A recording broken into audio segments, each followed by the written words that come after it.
하나님께 영광의 박수 올려드리겠습니다. 귀한 찬양 감사합니다. 우리가 계속해서 요한복음을 묵상하고 있는데요, 요한복음을 기록한 목적이 뭐라 그랬죠? 기억이 안 나죠? 성경은 요한복음을 이렇게 마무리하고 있는데, 요한복음 20장 31절 말씀 보겠습니다. 오직 이것을 기록하면 너희로 예수께서 하나님의 아들 그리스도이심을 믿게 하려 하며 또 너희로 믿고 그 이름을 힘입어 뭘 얻게 하려 함이라? 생명을 얻게 하려 함이라. 요한복음 읽으면 처음부터 끝까지 관통하는 키워드가 있는데, 그게 뭐냐면 생명이에요. 생명.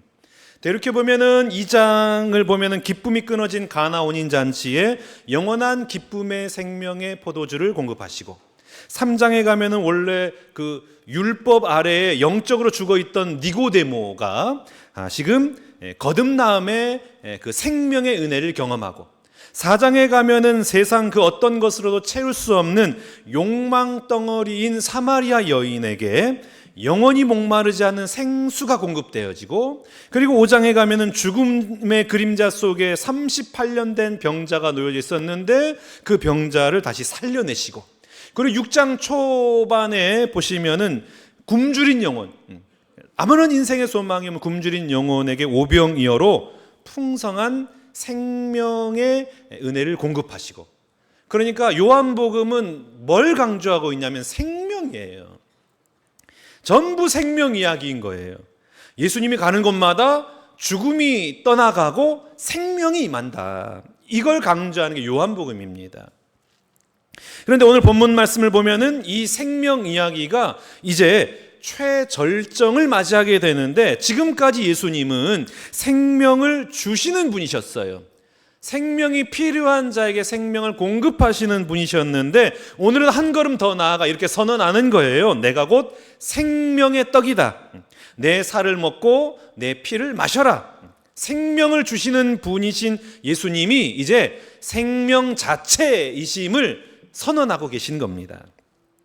그래서 오늘 본문 말씀은 단순히 떡 이야기, 먹는 이야기가 아니라 생명을 얻는 길이 무엇인지, 그리고 그 생명이 어떻게 우리 안에 들어와서 우리를 살리는지, 그거를 말씀해 주고 있는 겁니다. 그렇다면 예수님께서 말씀하신 생명의 떡을 먹는다라는 의미는 무엇일까요? 첫 번째, 생명의 떡을 먹는다라는 것은 내 상식을 내려놓는 것입니다. 41절과 42절 말씀 볼까요? 자기가 하늘에서 내려온 떡이라 하심으로 유대인들이 예수에 대하여 수군거려 이르되 이는 요셉의 아들 예수가 아니냐? 그 부모를 우리가 아는데 자기가 지금 어찌하여 하늘에서 내려왔다 하느냐? 유대인들이 예수님께 대하여 수군거린 거예요. 왜 수군거렸습니까? 자신이 하늘로부터 내려왔다 하니까 수군거리는 거예요. 몰라서 수군거리는 게 아니라 알아요. 뭘 압니까? 우리가 저 사람 집안을 아는데, 저 사람 출신 아는데, 저 사람 부모 아는데, 목수 아들인 걸 아는데, 우리랑 같이 지냈는데, 그런데 어떻게 하늘에서 내려온 자일 수가 있는가? 수군거리는 거예요. 당연한 거 아닙니까? 같이 자랐어요. 같이 놀았어요. 같이 즐겼어요. 같이 살아왔단 말이에요. 그런데 어느 날 갑자기 나는 하늘에서 내려온 살아있는 떡이다. 말이 안 되는 거죠. 하늘에서 내려왔다고 말하니까. 그러니까 믿어지지 않는 거죠. 이것은 믿음의 차원이 아니라 상식이에요. 상식. 당연한 거죠. 상식이 뭡니까? 한국민속대백과 사전에 상식을 공동의 가치관과 판단력 이렇게 정의하고 있더라고요. 모든 우리 한 공동체에 그건 그런 거지, 당연하게 여기는 것, 그걸 상식이라고 말을 한다라는 거예요. 그러니까 상식이라는 것은 그 시대에 있어서 너무나 당연한 사고방식, 다시 말하면 시대 정신인 거예요. 너무나 당연한 것. 예수님 당시에 시대 정신이 있었는데 그 대표적인 게 뭐였냐면 영지주의였습니다. 이 영지주의라는 게 뭐냐면 영적인 것은 고상하고 육적인 것은 낮고 천하다. 이게 영지주의예요. 그러니까 먹고 마시는 일, 일하는 것, 결혼하는 것, 육체를 돌보는 것, 이런 건 낮은 거예요. 낮은 차원의 일. 반대로 금식하고 그리고 동굴에 들어가서 살고 자신의 몸을 괴롭히고 결혼하지 않고 이런 거는 고차원적인 영적인 사람이다. 이게 영지주의란 말이에요. 그런데 예수님이 나타나셔서 뭘 말씀하세요? 51절 말씀 보면 나는 하늘에서 내려온 살아있는 떡이니 사람이 이 떡을 먹으면 영생하리라 그러잖아요. 먹으라는 거예요. 내 살을 먹어라, 내 피를 마셔라, 그리하면 영생할 것이다. 먹어야 영생한다는 거예요. 먹는 게 영적인 것이다. 마시는 게 영적인 것이다. 그런데 영지주의는 뭐라 그랬어요? 먹는 거는 그거는 영적인 게 아니야. 육적인 거야. 반대로 우리 주님이 얘기하시고 있는 거예요. 무엇보다 육체를 벗어나야 내가 하나님 나라 간다. 이렇게 믿고 있는데 그 반대로 하나님이 육체를 입고 이 땅에 오셨다라고 말씀하시는 거예요. 그러니까 믿어져요, 안 믿어져요? 안 믿어지는 거지. 허무맹랑한 소리인 거예요. 그 시대의 시대 정신과는 전혀 맞지 않는 소리만 하는 거예요. 그냥 뜬구름 잡는 소리만 하는 거예요. 오늘날도 시대 정신이 있죠. 오늘날의 시대 정신은 뭘까요? 여러 가지가 있습니다만은 그 대표적인 것이 행복 아닐까요? 행복 추구권. 나라가 잘 되는 것보다 뭐가 더 중요해요? 내가 잘 사는 게 중요하지. 나라가 그거는 옛날 이야기고 구식 이야기고 요즘 어떻게 생각해요? 아니 내가 잘 돼야지, 내가 잘 살아야지, 내가 행복해야지. 행복. 일주일 동안 왜 그렇게 열심히 일하셨어요? 왜 이렇게 돈을 많이 벌라 그러세요? 행복하려고. 왜 결혼하셨어요? 행복하려고 결혼했잖아요. 교회 왜 나오셨어요? 왜 예배를 드립니까? 하나님 앞에 잘 보여서 복 받아서 행복하려고. 그러니까 신앙의 기준이라는 게 뭡니까? 교회가 나를 얼마나 행복해 주는가, 행복하게 만들어 주는가, 목사가 얼마나 나를 만족시키는가, 예배가 얼마나 나에게 감동이 되는가, 이 공동체가 나를 얼마나 편하게 대해주는가. 그러니까 모든 판단의 기준이 하나님께 있는 것이 아니라 나의 행복에 맞춰져 있는 거예요. 어떤 게 나에게 행복을 주는가. 옛날에 우리나라 그 가부장 문화를 생각해 보면은 그 시대는 남존여비 사상이 강했잖아요. 그래서 명절만 되면 어떻게 해요? 남자들은 안방에 앉아 있고 여자들은 주방에 들어가서 음식 만들고 나르고 설거지하고, 밥 먹을 때도 어떻게 했습니까? 남자들 상 따로, 그리고 여자들 상은 조그만 거 초라한 상, 겸상을 안 했단 말이에요. 저도 그렇게 자랐거든요. 제가 얼마나 가부장적인 삶을 살았겠습니까? 우리 아내가 고생을 많이 했죠. 근데 그 시대 사람들이 악했기 때문에 그런 게 아니라 그게 뭡니까? 시대 정신이에요. 그 시대에는 당연한 거예요. 그렇게 살아가는 것이. 자, 그런데 교회 나왔어요. 근데 교회에서 뭐라고 그러냐면 인생의 목적은 행복이 아니라 거룩입니다. 행복 추구하지 마세요. 이렇게 하는 거예요. 고난이 축복입니다. 아니, 고난이 왜 축복이에요? 내가 힘든데, 내가 불행한데 그게 어떻게 축복이에요? 안 받아들여지는 거죠. 배우자가 문제가 아니라 내가 문제입니다. 아니, 배우자가 폭력을 행사하고 배우자가 바람을 피고 배우자가 문제가 많은데 왜 배우자가 문제가 아니라 내가 문제라 그럽니까? 못 받아들이는 거예요. 나의 의로움이 교회 공동체를 힘들게 합니다. 아니, 목사님, 나라도 정의로워야죠. 그래야 교회가 유지될 거 아닙니까? 나라도 걱정해야 교회가 바로 서는 거죠. 안 받아들여지는 거예요. 안 돼요. 그러니까 한 귀로 듣고 한 귀로 흘려보내는 거예요. 왜요? 우리의 시대 정신하고 안 맞아. 나의 시대 정신하고는 안 맞기 때문에 못 받아들이는 거죠. 그러니까 어떻게 됩니까? 여전히 내가 옳다고 주장하는 거예요. 말씀은 들었는데 안 바뀌어요. 성경은 네가 틀렸다고 말하는데 아니요, 내가 맞아요. 내 생각이 맞아요. 왜 그랬습니까? 말씀이 틀린 게 아니라 내 상식이 너무나 강하기 때문에 그래요.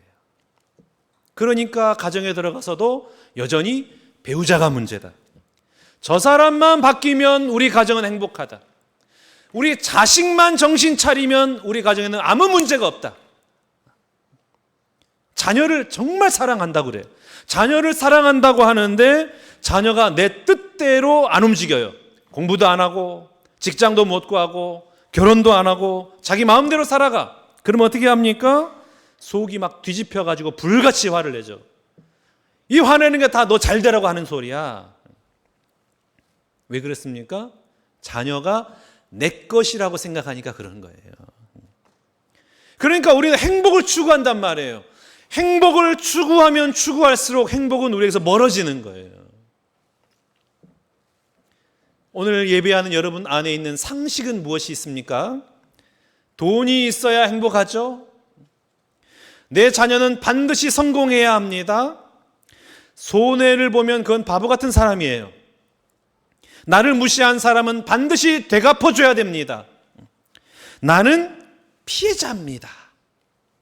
그래도 나는 정의로운 사람입니다. 내가 이렇게 고생했으니 하나님은 나에게 복을 주셔야 됩니다. 혹시 이런 상식 가지고 있진 않습니까? 신앙생활이 쉬워요? 어려워요? 신앙생활 어려워요. 신앙생활이 왜 어려울까요? 기도가 힘들기 때문에 어려운 게 아닙니다. 헌금하는 게 부담스러워서 어려운 게 아니에요. 신앙생활의 가장 어려운 점은 뭐냐면 내 안에 있는 상식과 복음이 충돌하니까 어려운 거예요. 내가 틀렸다고 하는 거예요. 내가 평생 동안 당연하게 여겼던 것, 내 몸의 일부처럼 되어버린 것, 가장 익숙하고 편안한 것을 복음이 건드리는 거예요. 야, 그거 틀렸어. 그렇게 하면 안 돼. 그거 잘못이야. 그거 회개해야 돼. 그거 붙들면 안 돼. 그러니까 그때부터 싸움이 되는 거죠. 여러분, 신앙생활은 싸움입니다. 내가 신앙을 가져서 마음이 편안하고 위로를 받고 이게 신앙생활이 아니에요. 신앙생활은 싸움입니다. 어떤 싸움입니까? 복음과 나의 상식이 싸우는 거예요. 예수님과 나와의 싸움이에요. 십자가와 내 자아의 싸움이에요. 그러니까 신앙이라는 게 쉬운 게 아니란 말이에요. 그냥 이렇게 덮어놓고 믿으면 되지. 그렇게 쉬운 게 신앙생활이 아니라고요. 어렵죠. 그러니까 우리 주님이 뭐라고 말씀하십니까? 44절 말씀 보겠습니다. 나를 보내신 아버지께서 이끌지 아니하시면, 44절, 나를 보내신 아버지께서 이끌지 아니하시면 아무도 내게 올 수 없으니 오는 그를 내가 마지막 날에 다시 살리리라. 나를 보내신 아버지께서 이끌지 않으면 하나님께로 갈 수 없대요. 왜 아버지께서 이끌어 주셔야만 합니까? 내 힘으로 내 상식을 절대 못 깨트려요. 내 자존심, 내가 옳다는 증명, 자녀 우상, 물질 우상, 이거 내 결단과 내 힘으로 절대 못한다고요. 누구를 통해서만? 하나님이 내 삶을 이끌어 주셔야만, 그래야만 가능한 거예요. 여러분, 내 힘으로 나를 포기할 수 있는 인간은 단 한 명도 없습니다. 그렇기 때문에 진짜 회개는 뭐냐? 내 의지가 아니에요. 내 의지로 회개하는 게 아니에요.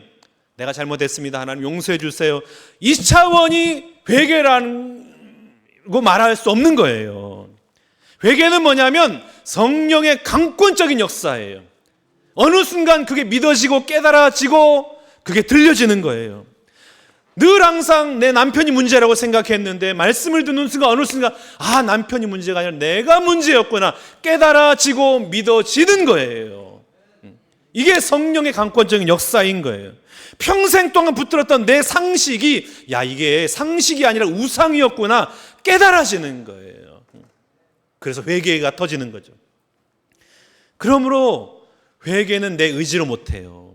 나의 힘으로, 나의 노력으로, 나의 능력으로 못하는 거예요. 성령의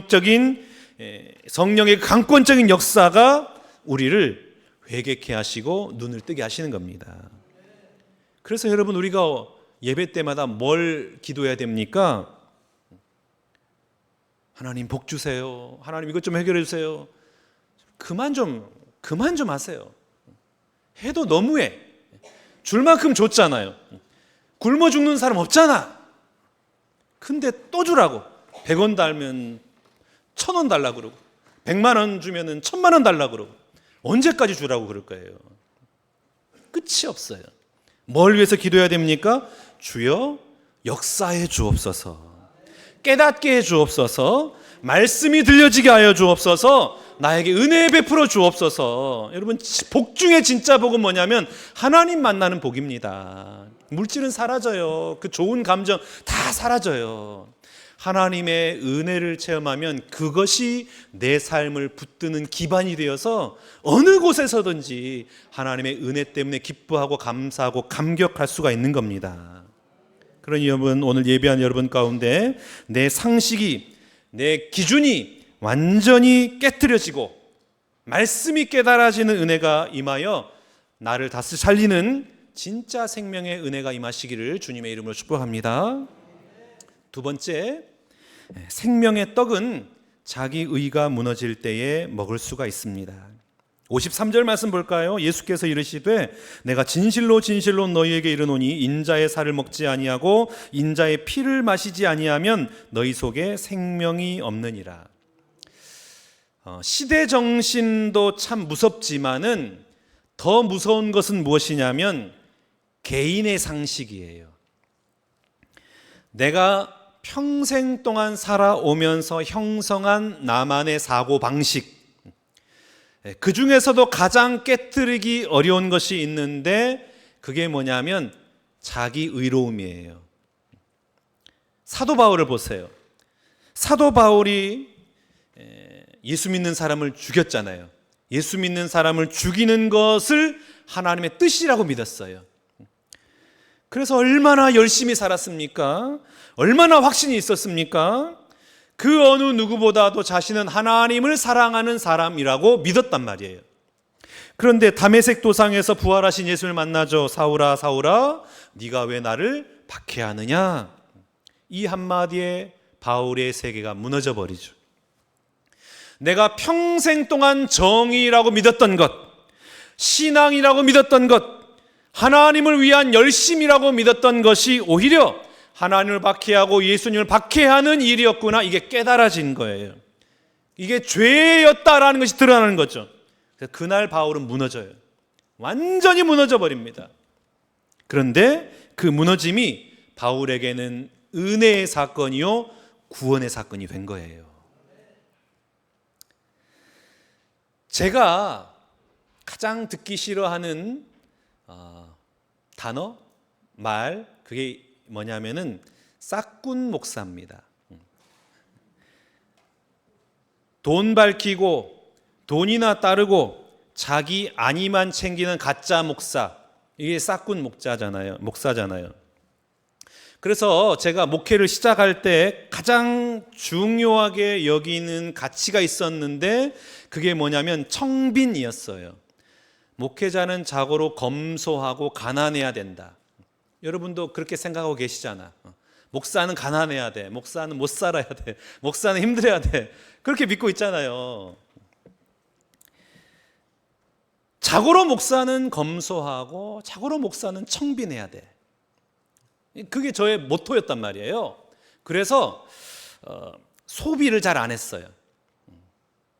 티셔츠를 사더라도 10,000원 이상짜리는 안 사요. 비싸. 너무나 비싸.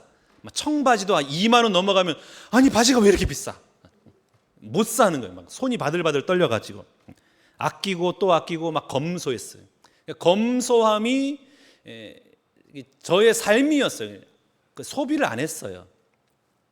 이제 검소한 건 괜찮은데 검소하게 살다 보니까 제 안에 의로움이 싹 튼 거예요. 나는 저런 세속적인 목사와는 달라.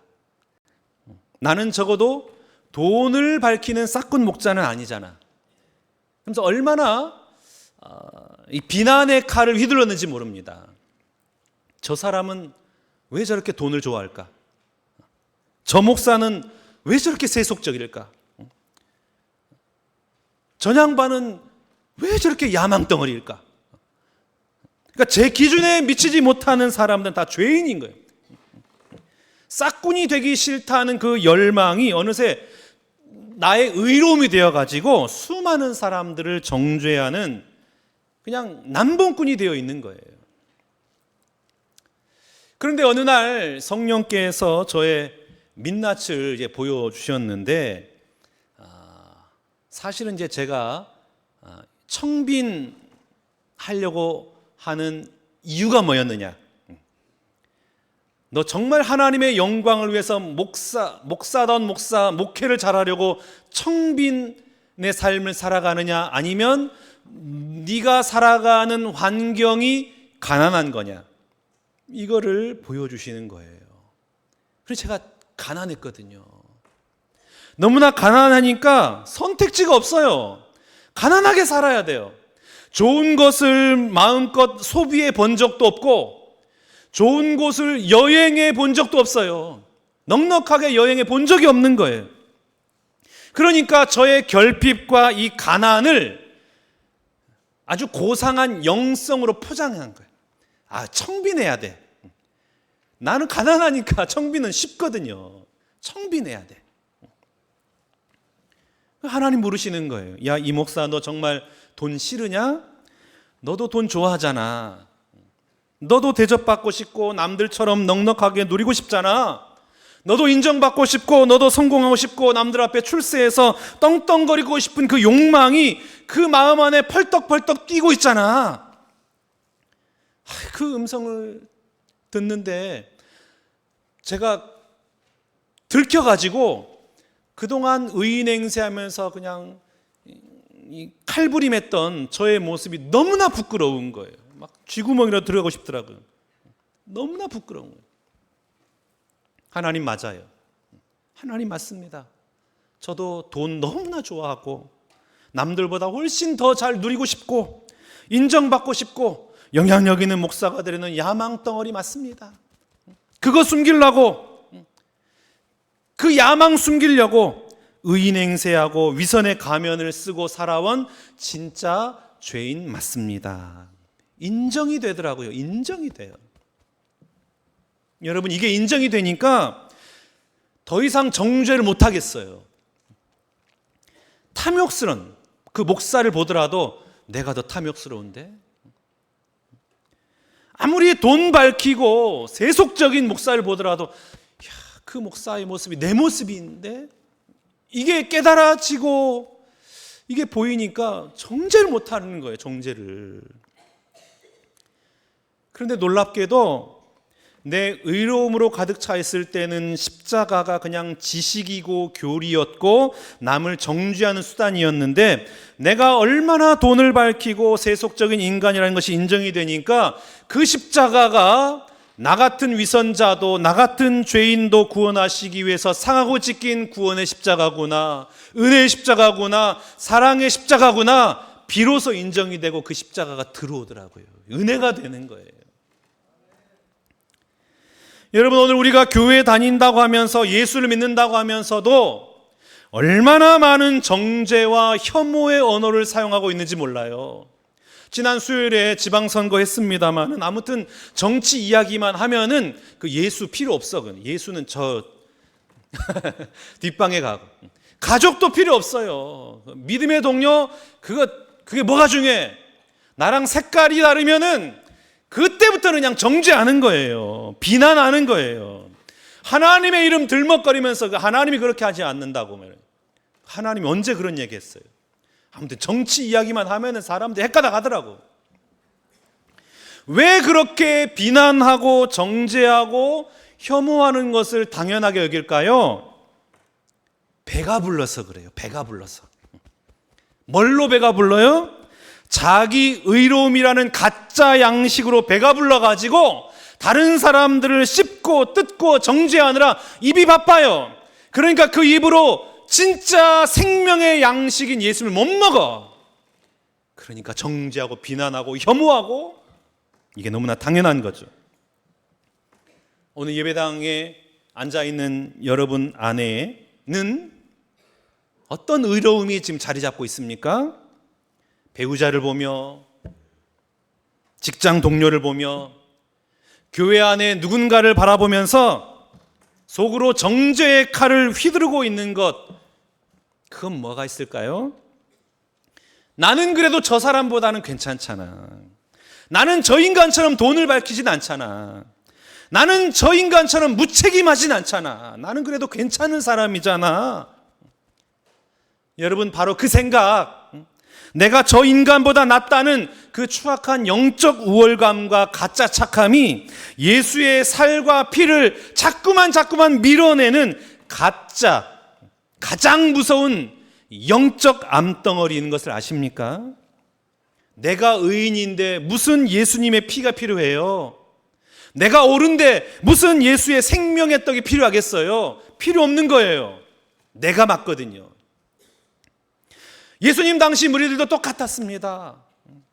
오병이어의 기적을 경험하고 예수님을 왕으로 모시려고 그래요. 왜요? 배가 불렀잖아요. 우리 문제를 해결해 주니까 왕으로 모셨어요. 그런데 기적의 떡은 원했는데 내 죄를 찢어야 하는 십자가는 원하지 않아요. 내 소원을 들어주는 예수는 좋았는데 나의 가짜 의로움, 그거 깨트리는 예수님은 만나고 싶지 않은 거예요. 그러니까 우리 주님이 이렇게 말씀하십니다. 53절 보면은 인자의 살을 먹지 아니하고 인자의 피를 마시지 아니하면 너희 속에 생명이 없느니라. 내 살 먹고 내 피를 마셔야 영생하는 거야. 무슨 말이에요, 여러분? 우리가 배고파요. 그런데 배고픈데 음식을 바라보면은 그 배고픔이 사라집니까? 진수성찬이 차려있는 그 식탁에 앉아있으면은 그 배고픔이 자연스럽게 사라지던가요? 아니죠. 어떻게 해야 돼요? 먹어야죠.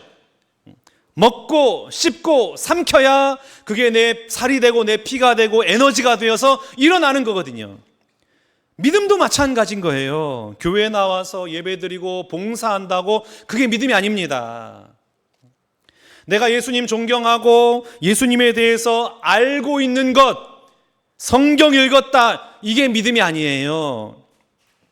예수님의 말씀에 고개 끄덕끄덕하면서 맞습니다, 인정하고 듣는 것, 이거 믿음 아니에요. 믿음은 뭐냐면 예수님이 내 안에 들어오는 거예요. 내 안에 들어온다는 건 뭡니까? 그분의 말씀이 내 가치관이 되는 거예요. 내 상식이 깨트려지고 내 의로움이 깨트려지는 것, 이게 그분이 내 안에 들어온다는 의미입니다. 그분의 십자가가 내 자존심을 꺾어요. 그분의 피가 내 죄를 씻어요. 그분의 생명이 내 삶을 막 움직여요. 내 상식을 깨트린단 말이에요. 이게 그분을 먹는다는 의미입니다. 그러므로 생명의 떡을 먹는다는 것은 다시 말하면 내가 죽는 거죠. 내 의로움이, 내 상식이, 내 자존심이 죽는 거예요. 내가 왕노릇했던 보좌에서 내가 내려오는 거예요. 그때 비로소 예수님이 내 안에 사시게 되는 것입니다. 오늘 보면 56절과 57절 말씀인데 우리 한 목소리를 같이 봉독하겠습니다. 내 살을 먹고 내 피를 마시는 자는 내 안에 거하고 나도 그의 안에 거하나니 살아계신 아버지께서 나를 보내심에 내가 아버지로 말미암아 사는 것 같이 나를 먹는 그 사람도 나로 말미암아 살리라. 아멘. 먹어야 주님을 믿는 거라는 겁니다. 사랑하는 신광의 성도 여러분, 주님과 함께 사는 자가 진짜 사는 자입니다. 주님과 연합된 삶을 살아가는 곳에는 반드시 생명의 역사가 나타나게 되어 있어요. 죽은 나사로가 살아났듯이, 메마른 영혼이 살아났듯이, 굳어있던 마음이 부드러워지는 것처럼 끊어졌던 기도가 회복되고, 미워하던 사람이 용서가 되고, 절망하는 사람이 소망이 생기는 것처럼 내가 주님과 연합해서 살아가면 반드시 생명의 역사가 나타나게 되어 있어요. 그런 이 한 주간도 생명의 떡 대신 예수님을 먹고 마시길 바랍니다. 날마다 주님 안에 거하시기를 축복합니다. 그리할 때 우리 가정 가운데, 일터 가운데, 우리 심령 가운데 죽음을 몰아내고 생명을 일으키시는 하나님의 놀라운 역사가 일어나게 될 줄로 믿습니다. 생명의 근원 되신 예수 그리스도로 말미암아 날마다 살아나고 또 다른 생명을 살리는 저와 여러분의 모든 삶이 되시기를 주님의 이름으로 축원합니다. 우리 다 함께 일어나셔서 찬양하겠습니다.